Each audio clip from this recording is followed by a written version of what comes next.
Pancasila. Belajar, bergerak, berbagi untuk negeri, kita menjalin kolaborasi. Belajar, bergerak, berbagi untuk negeri, demi bakti pada Ibu Pertiwi.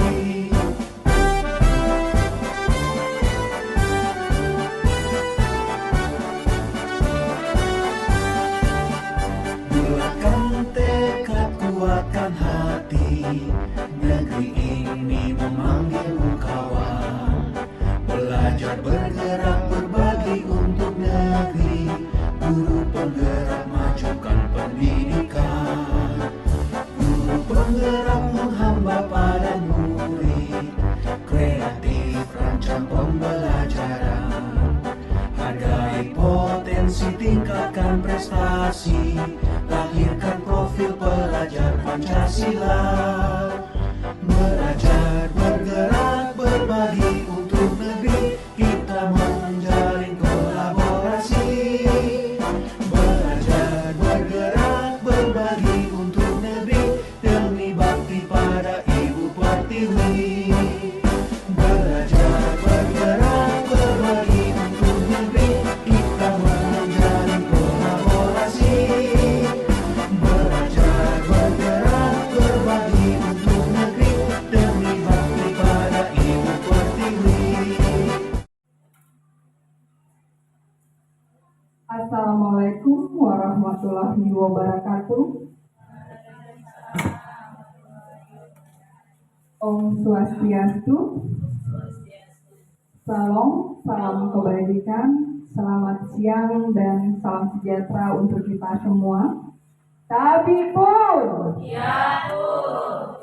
Puji dan syukur kepada Tuhan Yang Maha Esa karena hari ini kita dapat berkumpul di sini dalam acara diseminasi budaya positif yang merupakan salah satu tugas saya sebagai guru penggerak angkatan 11. Yang terhormat Bapak Kepala Sekolah UPTD SDN 1 Sidorejo, serta semua rekan-rekan guru yang hadir di sini. Sebelumnya saya mengucapkan terima kasih kepada bapak-bapak dan ibu-ibu yang telah menyempatkan waktunya untuk hadir di sini mengikuti kegiatan ini. Semoga kegiatan ini memberi manfaat untuk kita semua. Kita langsung saja ya Bapak Ibu ya. Nah, sebelum kita mulai, kita ice breaking dulu. Ice breakingnya Bapak Ibu nanti diminta senyum selebar mungkin sampai terlihat giginya. Secara berpasangan, ya. Silakan mencari pasangan masing-masing. Ayo Bapak Ibu, silakan. Ayo. Berpasangan Bapak Ibu, berdiri. Nah, berdiri. Silakan. Berdiri.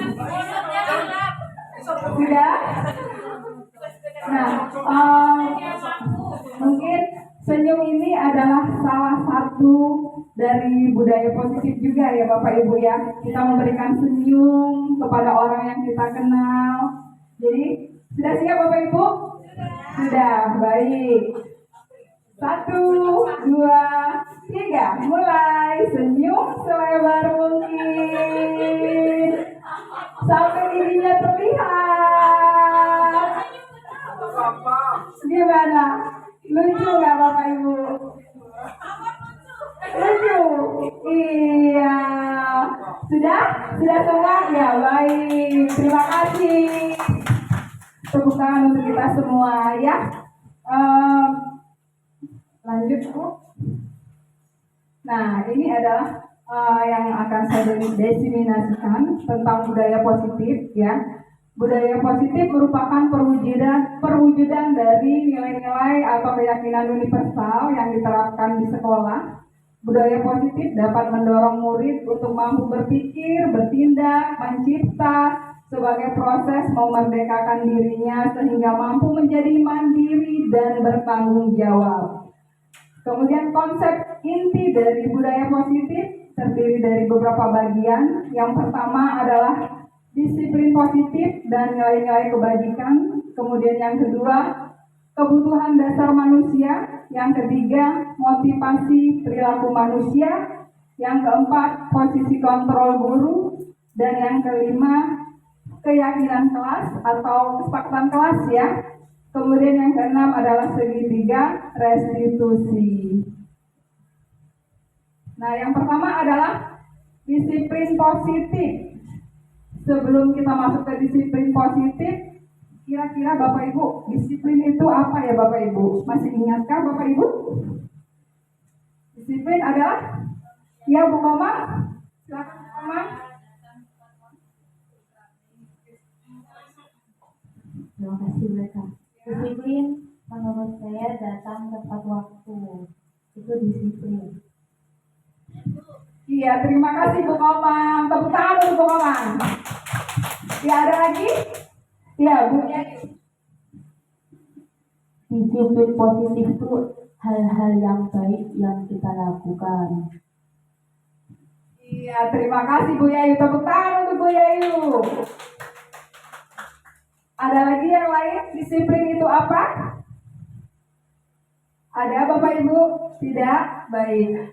Disiplin adalah suatu sikap atau tindakan atau kebiasaan yang mengarah ke hal yang baik. Nah, sekarang disiplin positif adalah pembiasaan hal yang baik mencakup sikap atau perilaku maupun tutur kata oleh seluruh warga di sekolah, terutama bagi murid agar berkembang menjadi pribadi yang kritis, mandiri, dan bertanggung jawab. Sebagai pendidik, tujuan kita adalah menciptakan peserta didik yang memiliki disiplin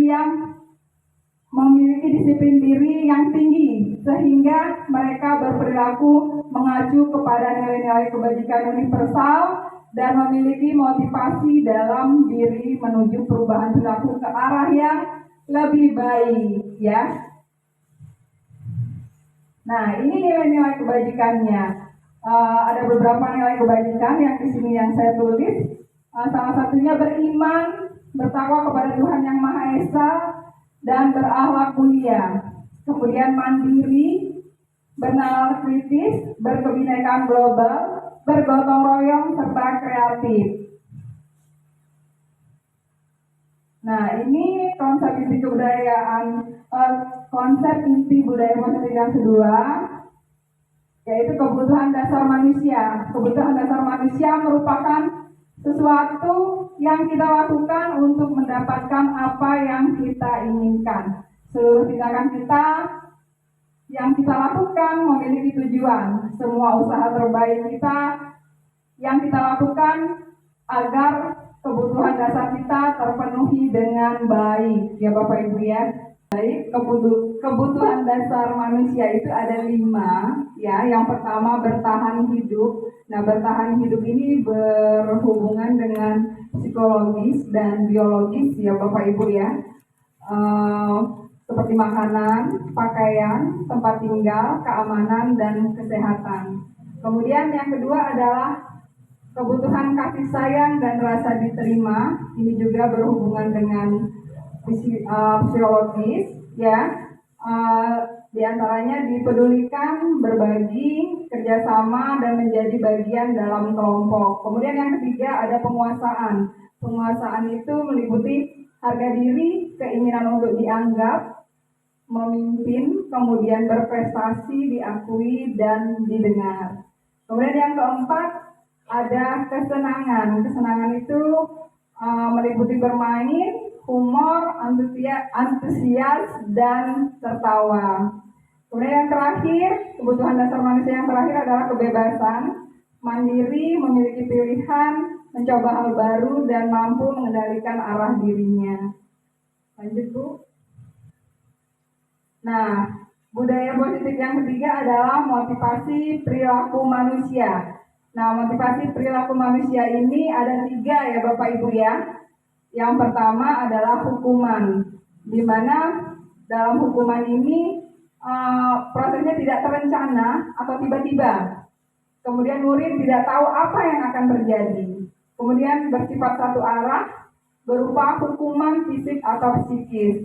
Jadi motivasi perilaku manusia ini dilakukan untuk menghindari ketidaknyamanan atau untuk menghindari hukuman. Bapak Ibu ya. Kemudian motivasi perilaku manusia yang kedua adalah penghargaan. Prosesnya itu tidak terencana, kemudian disepakati sesuai peraturan.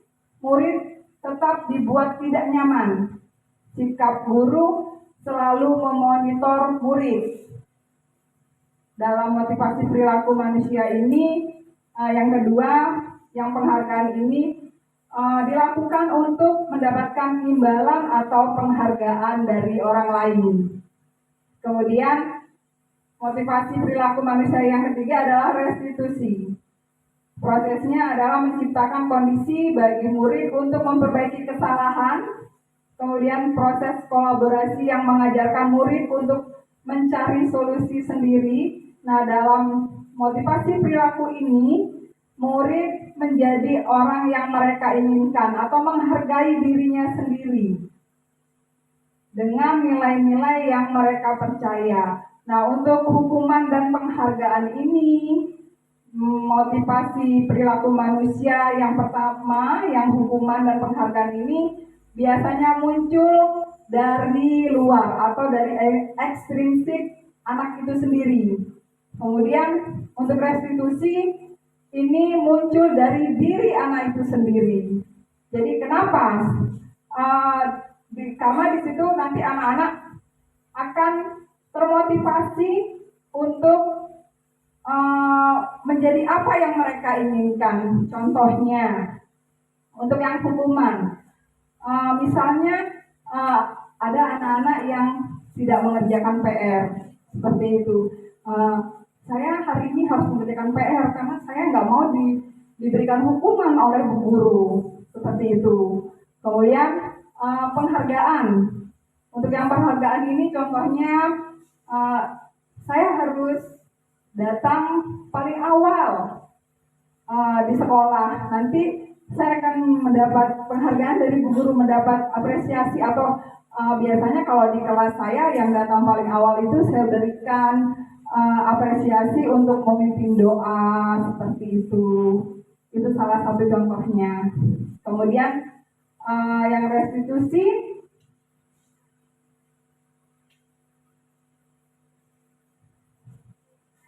ya lanjut Bu, apa-apa. Nah, ini budaya positif yang keempat, yaitu posisi kontrol guru. Nah, di sini ada 5. Ada penghukum, kemudian ada pembuat merasa bersalah, ada teman, ada pemantau, dan ada sebagai manajer. Nah, untuk sebagai penghukum ini, biasanya guru akan selalu memberi hukuman kepada anak-anak yang melakukan kesalahan. Ya, kemudian pembuat merasa bersalah, guru akan memposisikan dirinya kepada anak-anak sebagai pembuat merasa bersalah. Contohnya, anak-anak itu misalnya melakukan kesalahan, kemudian guru akan mengucapkan kata, kamu tidak kasihan dengan ibu nak, kenapa kamu lakukan lagi hal yang ini, seperti itu. Ya Bapak Ibu ya. Kemudian sebagai teman. Nah, untuk yang ketiga ini, guru akan memposisikan dirinya sebagai teman. Jadi guru itu memberikan kenyamanan kepada anak-anak, ya, walaupun anak-anak itu bersalah, tapi anak-anak itu diberikan kenyamanan sehingga dia bisa menyelesaikan masalahnya dengan sendiri. Kemudian yang keempat, pemantau. Pemantau ini guru, jika anak-anak melakukan kesalahan, guru akan memberikan hukuman sesuai dengan peraturan yang sudah ada di sekolah. Kemudian yang terakhir, yang kelima, guru sebagai manajer. Nah, posisi kontrol guru sebagai manajer ini, guru akan memberikan arahan kepada anak-anak, kemudian kesalahan apa yang sudah mereka lakukan, kemudian solusi apa yang sudah mereka lakukan, kemudian mengajak anak-anak itu untuk berubah sesuai dengan keinginan dari anak-anak itu sendiri. Jadi guru hanya memberikan arahan seperti itu. Lanjut. Nah, ini ada contoh ya Bapak Ibu ya. Di sini Adi terlambat hadir di sekolah. Nah, di sini posisi kontrolnya adalah penghukum. Biasanya kalau penghukum itu disampaikan dengan nada tinggi, kemudian bahasa tubuh yang tegas dengan mata melotot seperti itu. Misalnya, contohnya terlambat lagi, pasti terlambat lagi, selalu datang terlambat. Nah, seperti itu contoh penghukum ya Bapak Ibu ya. Nah, kira-kira kalau misalnya anak kita diberikan perilaku yang seperti itu, kira-kira gimana Bapak Ibu? Anak-anaknya merasa tertekan nggak Bapak Ibu? Iya, pasti tertekan ya Bapak Ibu ya. Iya, lanjut Bu. Nah, ini posisi kontrol yang kedua, membuat merasa bersalah. Nah, untuk yang kedua ini biasanya disampaikan dengan suara memelas, ya, halus, sedih, dengan bahasa tubuh yang agak mendekati si anak. Contohnya, Adi, bagaimana kamu ya? Seperti itu. Kamu tidak kasihan dengan ibu, kamu melakukan kesalahan ini lagi. Nah, seperti itu contohnya. Nah, jika kita melakukan ini, ada hal positif dan hal negatifnya ya Bapak Ibu ya. Murid akan merasa bersalah, kemudian bersalah telah mengecewakan Bapak atau Ibu gurunya ya Bapak Ibu ya. Kemudian lanjut. Nah, yang ketiga, posisi kontrol sebagai teman.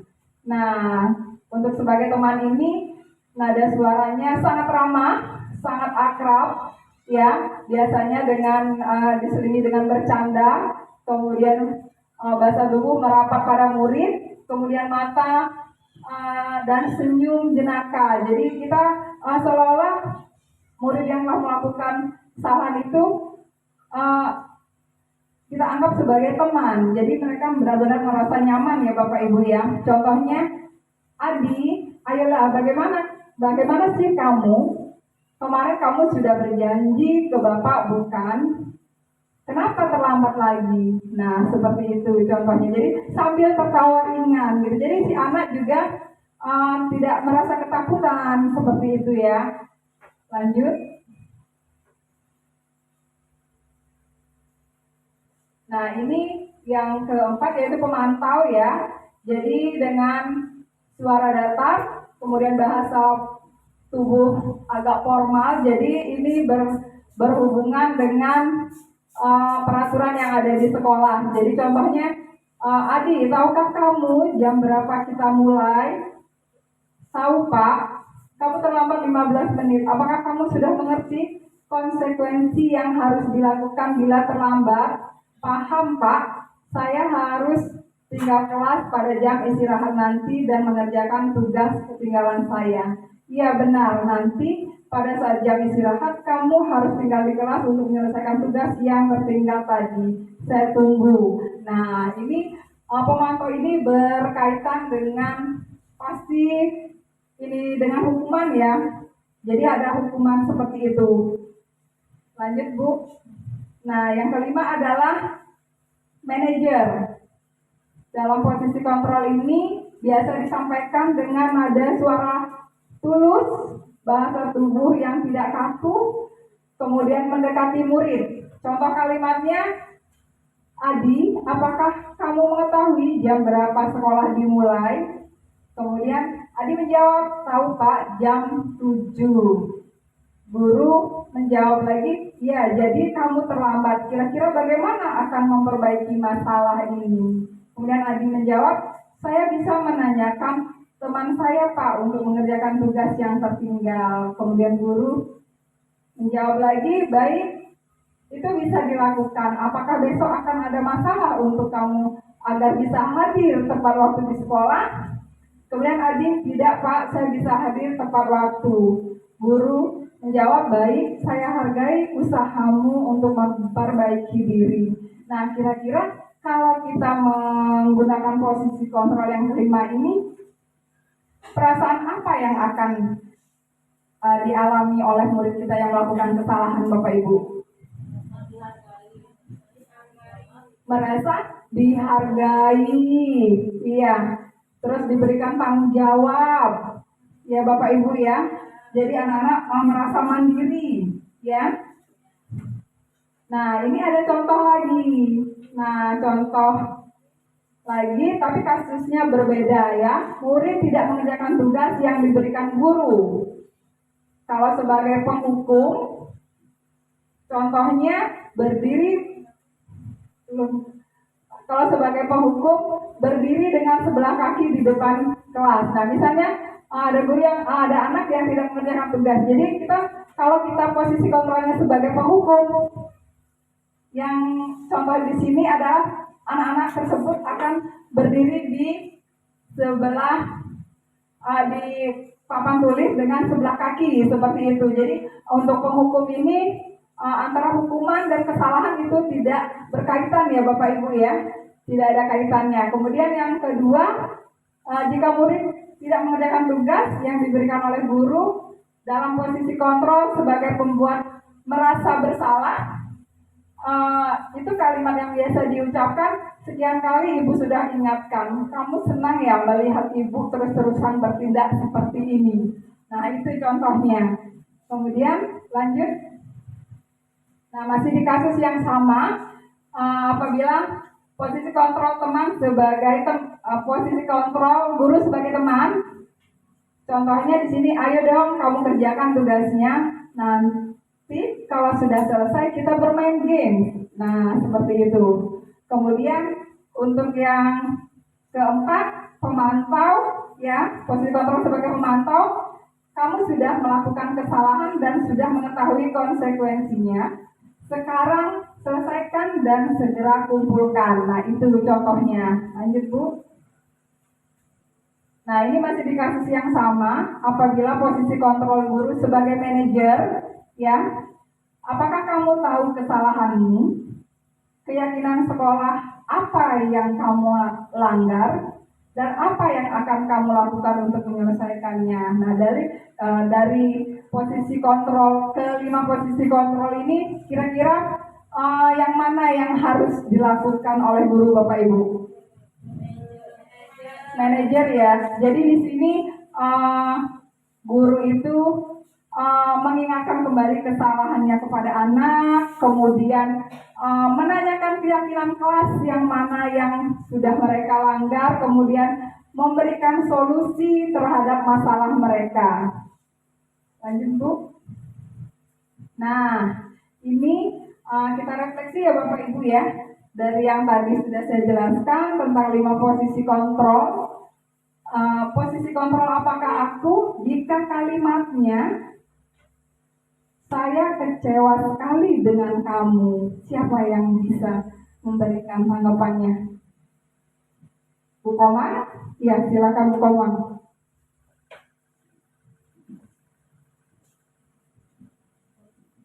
Saya coba ya bolehkan jawab. Posisi kontrol apakah aku? Saya kecewa sekali dengan kamu. Menurut saya itu membuat merasa bersalah. Menurut saya. Terima kasih. Ya, tepuk tangan dulu untuk Bu Komang. Iya. Terima kasih Bu Komang atas jawabannya. Kita buka ya. Jawabannya seperti apa? Iya, benar sekali. Pembuat merasa bersalah. Sekali lagi tepuk tangan dong buat Bu Komang. Ya. Nah, selanjutnya posisi kontrol apakah aku? Nah, kalimatnya kamu tidak pernah benar melakukannya. Sekarang keliling lapangan 3 kali. Siapa yang mau jawab? Bu Siska? Ya, silahkan.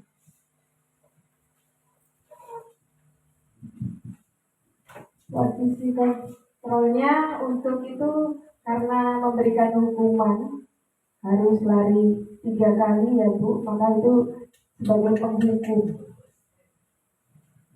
Iya, terima kasih Bu Siska. Tepuk tangan untuk Bu Siska. Nah, kita lihat lagi kira-kira apa ya jawabannya. Iya, penghukum benar sekali. Tepuk tangan untuk Bu Siska. Nah, selanjutnya, posisi kontrol apakah aku? Kalimatnya, kira-kira bagaimana kamu memperbaiki masalah ini? Nah, kira-kira masuk ke posisi kontrol yang mana? Yang 1, 2, 3, atau 4, atau 5, Bapak Ibu? Siapa yang mau memberikan tanggapan? Kelima, iya, silakan coba dibuka. Iya, benar sekali. Tepuk tangan untuk kita semua. Ya, em, nah masih ada lagi. Posisi kontrol apakah aku? Ayolah lakukan demi Bapak. Atau ayolah lakukan demi Ibu. Kira-kira Bu Ajar mau jawab? Sebagai teman. Sebagai teman. Iya. Iya, tepuk tangan untuk Bu Anjar. Iya. Coba Bu dibuka. Iya, benar ya. Sebagai teman ya. Lanjut Bu. Oh, masih ada lagi. Nah, posisi kontrol apakah aku? Kamu terlambat 15 menit. Apakah kamu sudah mengerti konsekuensi yang dilakukan bila terlambat? Sebagai? Coba lihat Bu jawabannya. Iya, benar sekali. Tepuk tangan untuk kita semua. Ya. Nah, itu refleksi dari 5 posisi kontrol ya yang dilakukan oleh guru. Nah, kira-kira dari kelima itu dapat diambil kesimpulan bahwa sebaiknya kita harus menerapkan posisi kontrol yang kelima, yang terakhir ya Bapak Ibu ya, sebagai manajer ya. Tapi jujur saya sendiri sebelum saya mengikuti pendidikan guru penggerak, saya hanya menerapkan yang pertama, yang menghukum dan pemantau. Jadi belum sampai ke yang terakhir ya. Jadi setelah saya mengikuti guru penggerak, sedikit demi sedikit saya jadi mengetahui bagaimana seharusnya menghadapi anak dalam masalah yang seperti itu. Nah, yang kelima, budaya positif yang akan dijelaskan adalah keyakinan kelas atau kesepakatan kelas yang sering kita dengar di sekolah kita ya. Nah, untuk keyakinan kelas ini merupakan kesepakatan kelas yang diyakini bersama guru dan murid dengan harapan dapat meningkatkan kedisiplinan murid. Keyakinan kelas berupa pernyataan universal dibuat dalam bentuk kalimat positif dan bersifat abstrak. Keyakinan kelas hendaknya tidak terlalu banyak sehingga mudah diingat dan dipahami. Semua warga kelas ikut berkontribusi dalam pembuatan keyakinan kelas lewat kegiatan mengutarakan pendapat. Nah, sekarang saya tanya ke Bapak Ibu, selama ini keyakinan kelas Bapak Ibu buat sendirikah atau dibuat bersama anak? Sudah bersama anak ya? Atau masih ada yang membuatnya sendiri? Tidak ya Bapak Ibu ya? Ya, seyogyanya keyakinan kelas ini kita buat bersama dengan ada anak. Jadi kolaborasi antara anak dan guru, sehingga apa yang sudah menjadi kesepakatan kelas, keyakinan kelas akan dilaksanakan dengan baik oleh anak-anak kita. Lanjut tuh.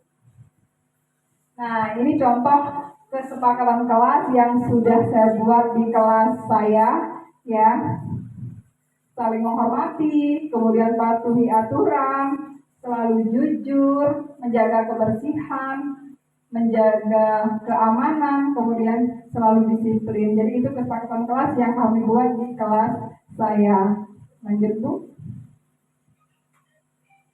Nah, penyebaran budaya positif yang terakhir adalah segitiga restitusi.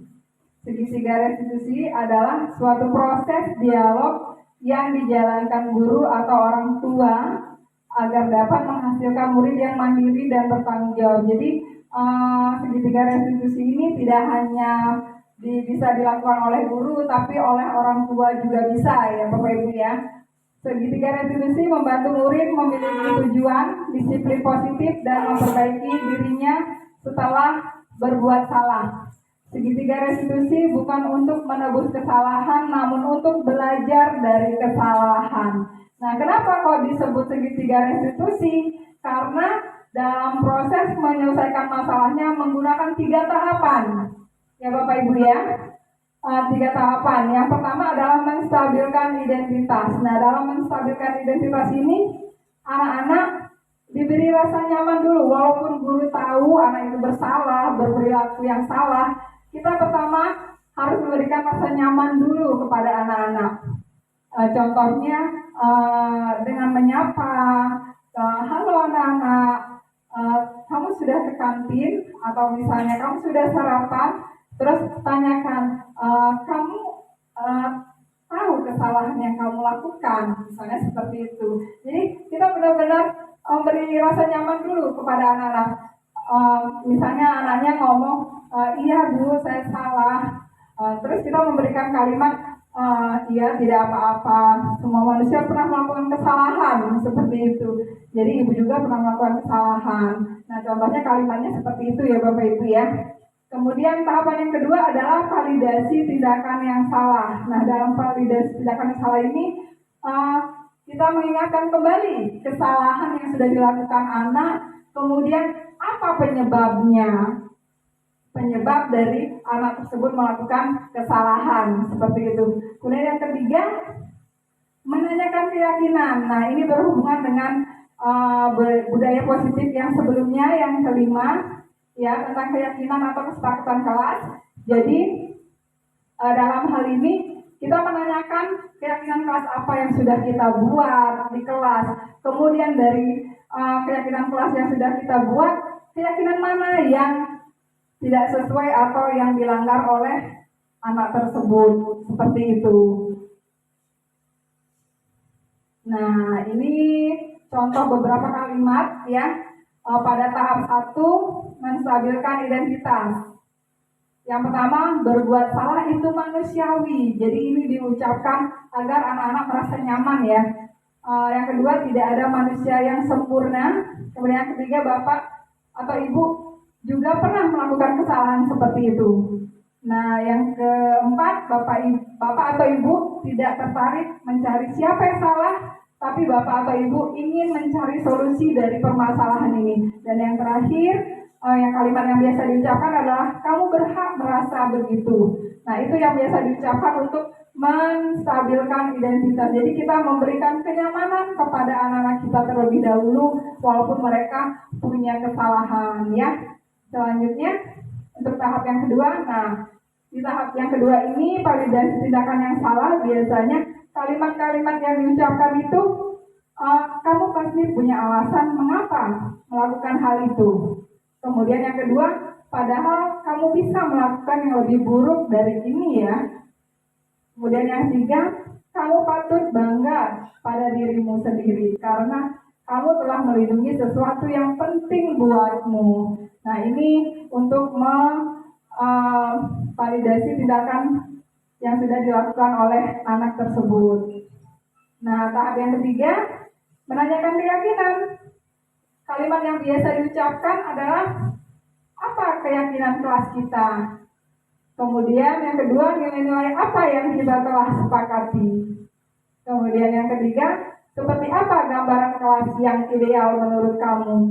Dan yang terakhir, kamu mau jadi orang yang seperti apa. Nah, ini biasanya kita gunakan untuk pada tahap menanyakan keyakinan. Jadi anak-anak pada tahap ini benar-benar dibimbing ya untuk menyelesaikan masalah sendiri ya, untuk mandiri dan untuk bertanggung jawab terhadap masalah yang dia lakukan. Jadi di sini juga kita membantu sebagai guru membantu memberikan solusi terhadap masalah atau terhadap perilaku salah yang sudah dilakukan oleh murid tersebut. Lanjut. Nah, ini ada contoh ya, contoh segitiga restitusi yang sudah saya terapkan. Video, Bu.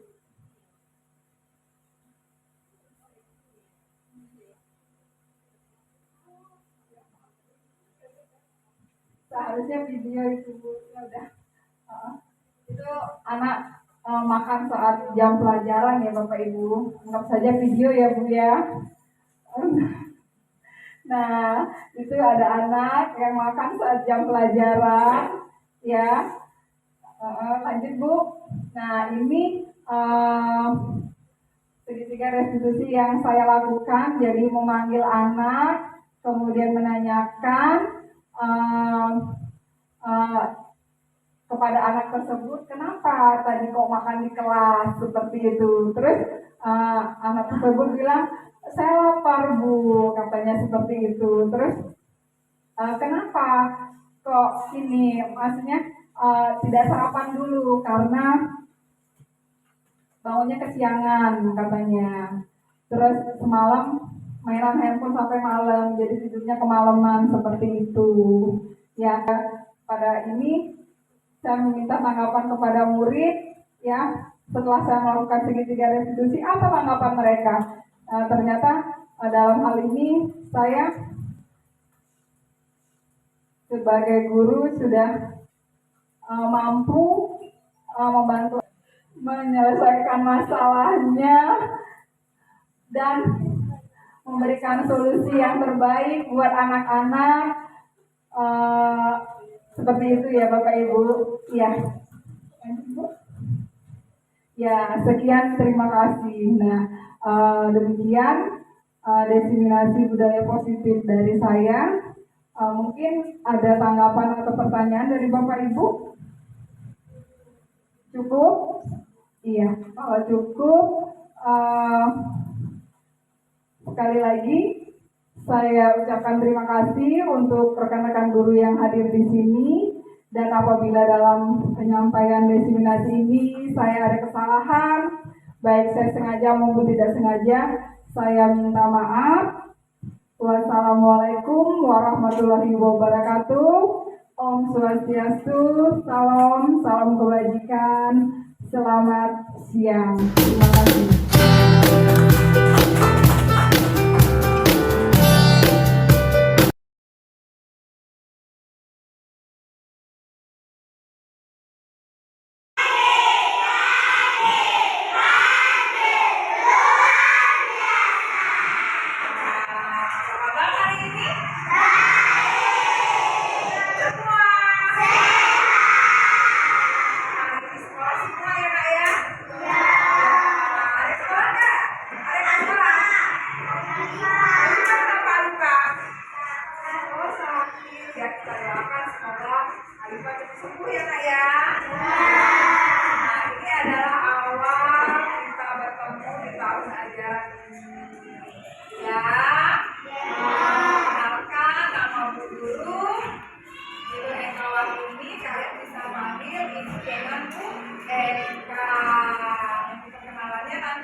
Kemudian kalian di sini.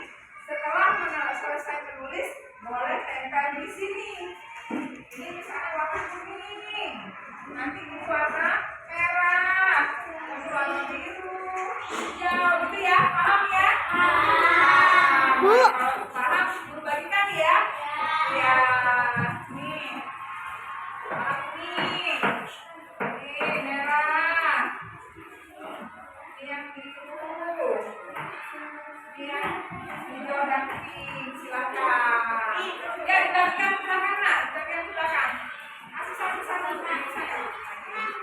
Kasih ke belakang. Kasih ke belakang satu-satu. Bisa nggak? Ya? Bisa? Iya. Udah? Udah? Ya? Sudah.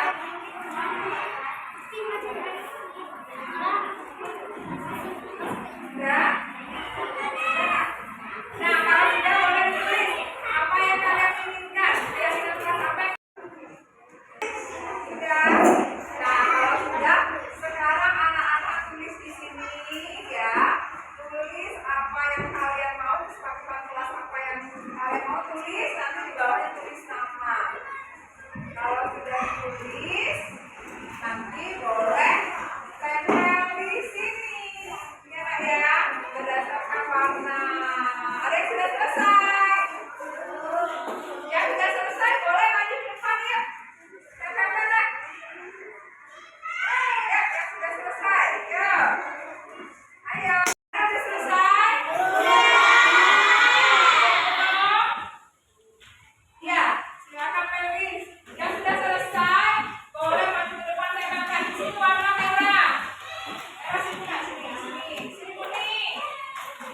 Sini hijau. Hijau sini. Sini boleh di bawah bawahnya. Sini biru, Nak. Sini biru, biru. Ya. Sesuai warna ya, Nak, ya.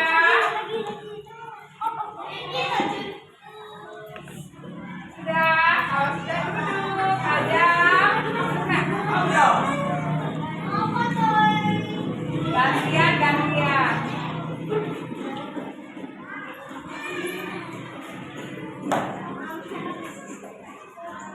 Sudah?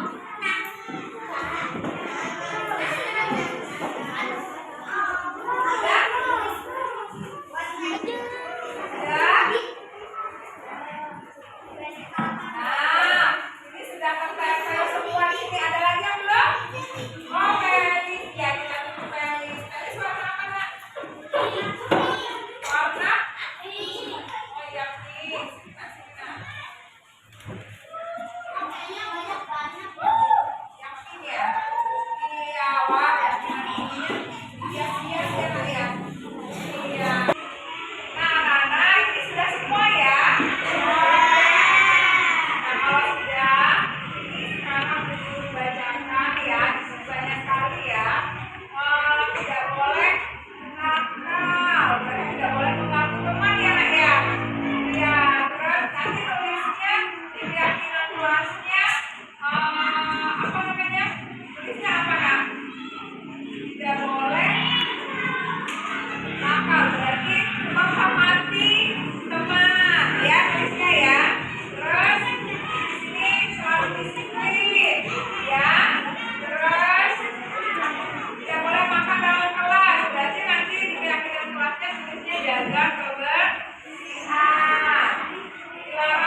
bersama. Tapi kalau belajar mandiri harus mandiri.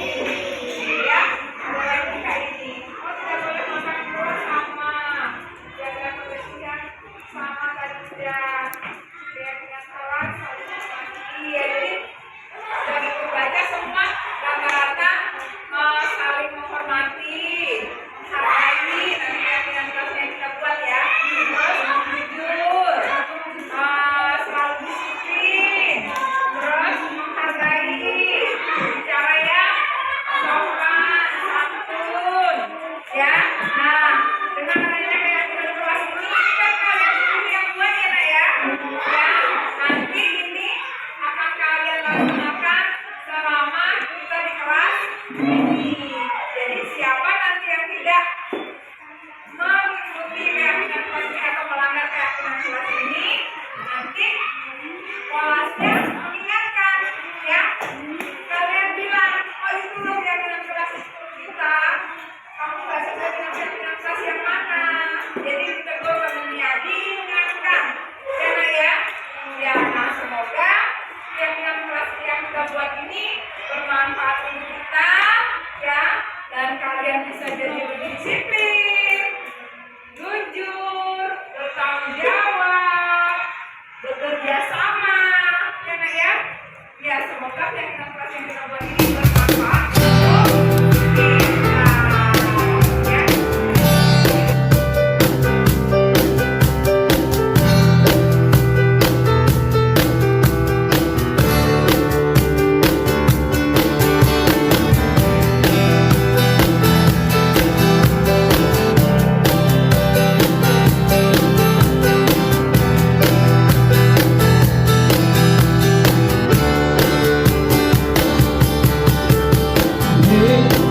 Rekan-rekan guruku,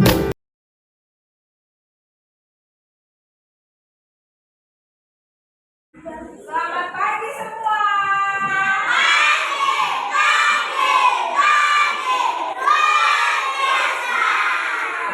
Wah, Azizi terlambat. Ya, nanti alasannya pakai silakan ke buku ya nak ya. Ya, silakan dulu. Nah, siapa yang masih ingat kemarin kita belajar apa? Tentang apa kemarin?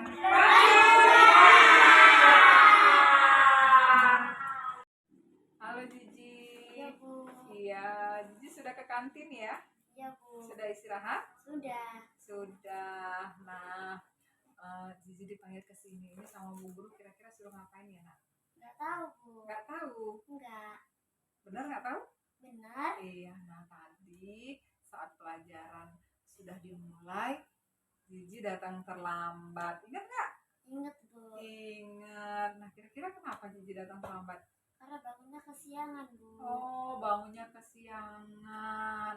Nah, Jiji tahu kalau sekolah itu jam berapa masuk kelas? Tahu, Bu. Jam berapa nak? Jam 7.30. Jam 7.30. Nah, tadi Jiji datang jam berapa? Jam 7.35. Jam 7.35, berarti 5 menit Jiji terlambat. Iya. Iya, telat masuk ya? Iya, Bu. Iya. Nah, kira-kira tadi Jiji terlambat itu kenapa? Karena tidurnya kemalaman, Bu. Karena tidur kemalaman. Iya, baik, gak apa-apa. Semua manusia pernah melakukan kesalahan ya nak ya? Iya, Bu. Iya. Nah, kira-kira dari apa yang sudah Jiji lakukan tadi, datang terlambat, keyakinan kelas yang mana yang tidak Jiji laksanakan? Tidak disiplin, Bu. Oh, tidak disiplin, gitu ya? Iya, Bu. Iya. Nah, kira-kira untuk memperbaikinya, Zizi mau? Mau, Bu. Mau? Mau. Iya, gimana nak caranya? Tidak tidur malam-malam. Iya. Memasangkan alarm. Iya. Tidak main HP larut malam. Iya. Ada lagi nggak? Enggak, Bu. Iya. Jadi 3 ini yang laksanakan Bu. ya. Tidak tidur terlalu malam. Terus masang alarm. Terus Tidak main HP saat larut tidak malam. main HP sampai larut malam. Itu ya. Iya, Bu. Iya. Nah, Jiji semangat untuk melaksanakan. Semangat, Bu. Iya. Kira-kira kapan Jiji mau berubah? Besok, Bu. Besok. Iya, Benar? Bu. Benar, semangat untuk melakukan perubahan positif ya nak ya. Iya, Bu. Iya, semangat Cici. Iya, Bu. Assalamualaikum warahmatullahi wabarakatuh. Perkenalkan, nama saya Azizi Afar Sudarambe. Saya sangat senang sekali Bu Eka membantu saya menyelesaikan masalah saya. Hari ini saya tidak terlambat lagi datang ke sekolah. Terima kasih Bu Eka.